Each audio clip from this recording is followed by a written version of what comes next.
teman-teman, kita kali ini akan membahas mengenai sistem komunikasi intrapersonal untuk mata kuliah Psikologi Komunikasi materi sesi keempat.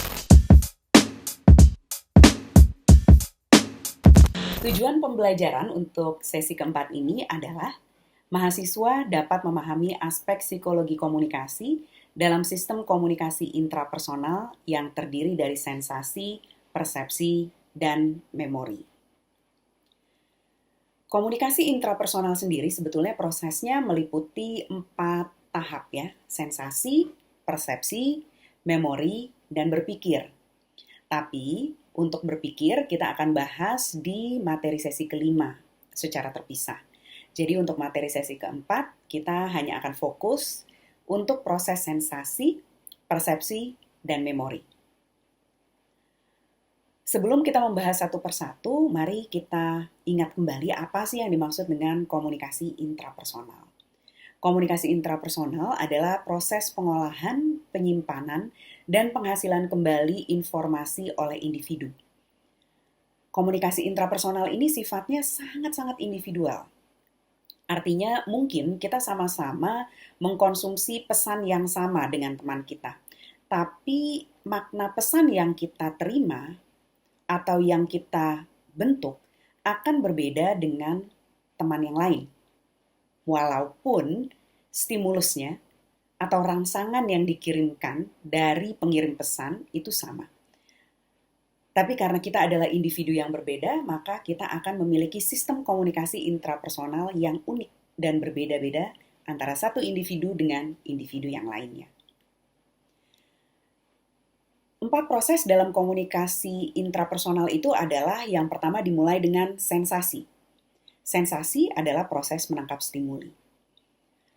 Setelah sensasi terbentuk, maka selanjutnya kita akan masuk ke persepsi. Proses persepsi adalah proses memberi makna pada sensasi sehingga manusia memperoleh pengetahuan baru. Selanjutnya, setelah persepsi terbentuk, maka kita akan masuk ke proses memori. Memori adalah proses menyimpan informasi dan memanggilnya kembali ketika dibutuhkan. Lalu yang keempat adalah proses berpikir, di mana proses berpikir adalah mengolah dan memanipulasi informasi untuk memenuhi kebutuhan atau memberikan respons. Seperti yang sebelumnya sudah dijelaskan mengenai berpikir, kita akan bahas di sesi kelima. Mari sekarang kita bahas satu persatu, mulai dari sensasi. Sensasi adalah tahap awal dalam penerimaan pesan. Sensasi akan membutuhkan alat indera untuk menangkap stimulus. Lalu nantinya alat indera lah yang akan memahami apa yang dirasakan oleh individu. Sensasi ini dipengaruhi oleh 2 faktor. Pertama ada faktor situasional dan yang kedua adalah faktor personal. Faktor situasional mencakup segala hal atau situasi yang berada di luar. Seperti misalnya keras lemahnya suara yang menjadi stimulus, lalu aroma yang tajam atau justru aroma yang lembut sebagai stimulus. Sementara untuk faktor personal adalah hal-hal yang dimiliki oleh seseorang, seperti misalnya kapasitas alat indera, kemudian pengalaman, dan juga lingkungan budaya. Kapasitas alat indera sebagai faktor personal itu misalnya begini, ada orang yang indera penciumannya lebih peka daripada indera perasanya. Jadi kalau dia makan misalnya ya, yang akan diterima pertama kali sensasinya adalah dari indera penciuman, bukan dari indera perasanya. Jadi mungkin dia cuma perlu untuk mencium aromanya saja, maka dia sudah tahu, ini makanannya enak gak ya? Jadi gak perlu dimasukkan ke mulut dan dirasakan oleh indera perasa, lalu orang tersebut sudah tahu, sudah bisa menebak bahwa kayaknya makanan ini enak. Faktor personal yang lain misalnya adalah faktor pengalaman dan juga lingkungan budaya. Kedua faktor personal ini biasanya akan saling mempengaruhi. Misalnya, kalau kita terbiasa tinggal di dataran tinggi yang dingin, maka sensasi dingin itu akan kita rasakan sebagai hal yang biasa. Ketika suhu turun sekian derajat Celcius, maka kita akan biasa-biasa aja, nggak perlu pakai jaket. Tapi kalau misalnya orang tersebut justru biasanya tinggal di dataran rendah atau di tepi pantai gitu misalnya ya, maka orang tersebut suhu turun 1 derajat saja, dia sudah akan merasa kedinginan. Nah, hal-hal inilah yang nantinya akan dapat membedakan penerimaan sensasi antara seseorang dengan orang yang lainnya. Dalam proses sensasi, artinya fungsi alat indera ketika menerima informasi dari lingkungan menjadi yang paling utama. Alat indera akan membantu seseorang untuk memahami kualitas fisik lingkungannya, memperoleh pengetahuan, dan semua kemampuan untuk berinteraksi dengan dunianya. Intinya adalah dalam proses sensasi, alat indera kita inilah yang akan menjadi kunci keberhasilan proses sensasi. Jadi sensasi ini terkait banget dengan rasa. Misalnya, seseorang akan merasa ada suara yang didengarnya, atau ketika ada cahaya, seseorang akan menangkap dengan indera penglihatannya. Nantinya, selanjutnya setelah memproses sensasi, individu akan membentuk persepsi. Apa sih yang dimaksud dengan persepsi? Persepsi adalah pengalaman mengenai objek, peristiwa, atau hubungan-hubungan yang diperoleh dengan menyimpulkan informasi dan menafsirkan pesan. Sebetulnya persepsi individu mengenai sesuatu itu bukan hanya ditentukan oleh sensasi, tapi juga ada faktor atensi, ekspektasi, motivasi, dan memori, serta faktor perhatian. Misal, mungkin seseorang akan mempersepsikan bahwa ada orang yang marah dengan dia karena orang tersebut suaranya keras dan matanya melotot. Kenapa orang ini bisa mempersepsikan bahwa orang yang matanya melotot dan suaranya keras tadi marah? Bisa jadi karena ada faktor sensasi. Tapi bisa jadi juga adalah karena ada faktor memori. Misalnya, orang tersebut pernah punya pengalaman buruk dengan lawan bicara yang kalau bicara melotot dan suaranya keras. Persepsinya langsung, orang ini pasti marah, orang ini pasti nggak suka sama saya. Nah, artinya ketika seseorang mempersepsikan sesuatu, ada banyak faktor yang akan mempengaruhi pembentukan persepsi tersebut. Setelah persepsi terbentuk, maka tahap selanjutnya adalah kita akan masuk ke proses memori. Memori adalah satu sistem yang sangat berstruktur, yang sangat kompleks, yang menyebabkan organisme akan sanggup merekam fakta mengenai dunia dan menggunakan pengetahuannya untuk membimbing perilakunya. Memori ini akan melewati 3 proses lagi. Yang pertama adalah perekaman, yaitu ketika individu menyimpan pada tahap awal apa yang menjadi sensasi dan persepsi dalam proses komunikasinya. Jadi ibaratnya film, maka otak kita akan merekam. Lalu ketika setelah merekam, maka otak akan memutuskan mana yang akan kita simpan. Nah, saya senang sekali untuk menganalogikan, menyimpan ini ibaratnya kita sedang membuka lemari, lalu kita akan memutuskan sesuatu yang kita sudah rekam tadi mau kita simpan di laci yang mana. Memori ini bisa kita andaikan seakan-akan seperti sebuah lemari besar yang di dalamnya ada banyak laci. Nah, laci-laci tadilah yang akan menjadi kompartemen atau menjadi tempat penyimpanan dan individu akan memilih di laci mana rekaman-rekaman tadi akan dia simpan.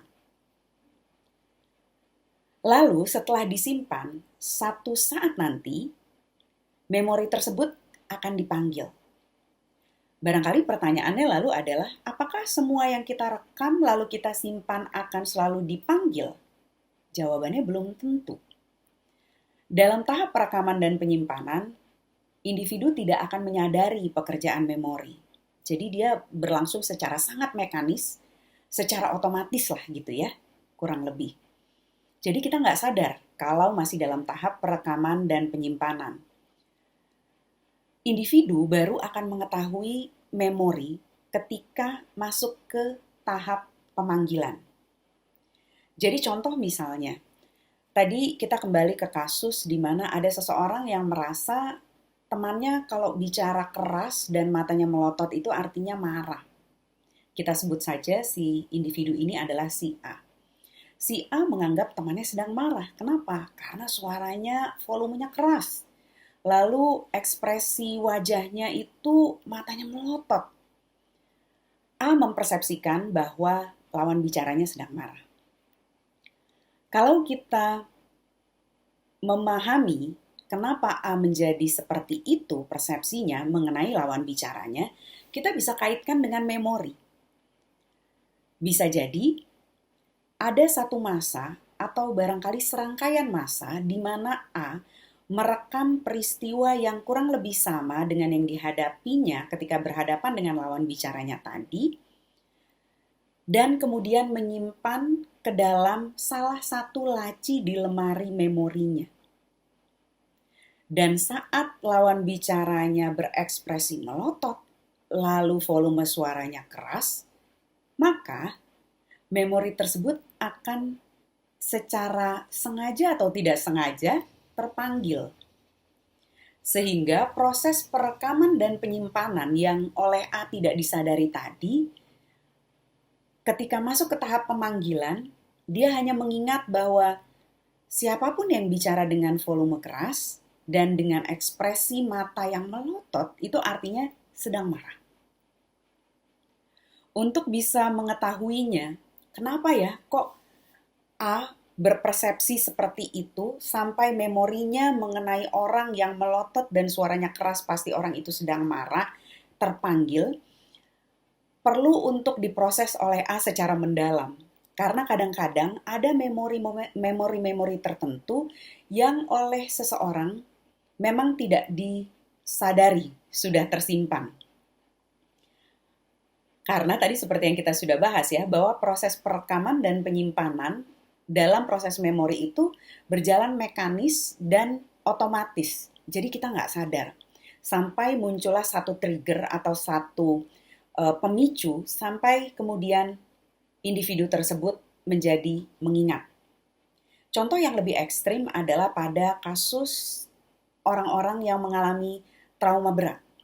Misal, sejumlah orang yang mengalami kekerasan seksual seringkali tidak menyadari bahwa dia pernah tersakiti secara seksual atau pernah mengalami kekerasan seksual pada masa tertentu. Ada beberapa kasus bahkan bisa beberapa tahun atau bahkan sekian puluh tahun seorang korban kekerasan seksual baru ingat. Barangkali kita akan bilang bahwa orang itu bohong mungkin ya. Mana mungkin sih kita mengalami trauma lalu kita tidak ingat. Justru disitulah misterinya memori kita. Karena memori hanya akan bisa terpanggil atau masuk ke tahap pemanggilan ketika ada sesuatu yang memicu individu tersebut. Sehingga sangat wajar bahwa orang-orang yang mengalami trauma berat justru dia akan merekam dan menyimpan memorinya tadi ke dalam laci yang sangat-sangat dalam yang mungkin dikunci pakai gembok besar sekali dan kemudian diumpetin lagi ke dalam laci tertentu. Dan kemudian lemarinya dikunci dan digembok lagi, wah rumit banget deh. Sampai dia nggak bisa mengingat bahwa pernah mengalami trauma yang sedemikian mengerikannya. Kesimpulannya dari materi sesi keempat ini adalah kita dapat memahami bahwa proses komunikasi intrapersonal akan melalui sejumlah proses, yaitu dimulai dengan sensasi, selanjutnya persepsi, memori, dan diakhiri dengan proses berpikir. Misalnya tadi si A merasa temannya marah karena volume suaranya keras ya. Padahal menurut teman lainnya suara itu biasa-biasa saja deh. Mungkin saja perbedaan persepsi ini muncul karena A pernah ada dalam situasi tertentu yang menyebabkannya merasa suara keras adalah ancaman. Sehingga setiap mendengar suara agak keras, dia merasa terganggu. Memori A mengenai suara keras adalah memori yang tidak menyenangkan, sehingga setiap mendengar suara keras, A merasa terancam. Proses ini bisa dikatakan nantinya akan mempengaruhi komunikasi individu dalam konteks lainnya ketika A berkomunikasi. Seperti misalnya ketika A berkomunikasi antar pribadi, berkomunikasi kelompok, berkomunikasi dalam organisasi, dan lain-lainnya. Sehingga proses komunikasi intrapersonal walau sepertinya adalah satu hal yang sepele ya, tapi pada dasarnya akan menjadi penentu kesuksesan komunikasi yang dilakukan dalam konteks komunikasi apapun. Demikian materi untuk pertemuan keempat mata kuliah Psikologi Komunikasi. Sampai jumpa di materi pertemuan selanjutnya.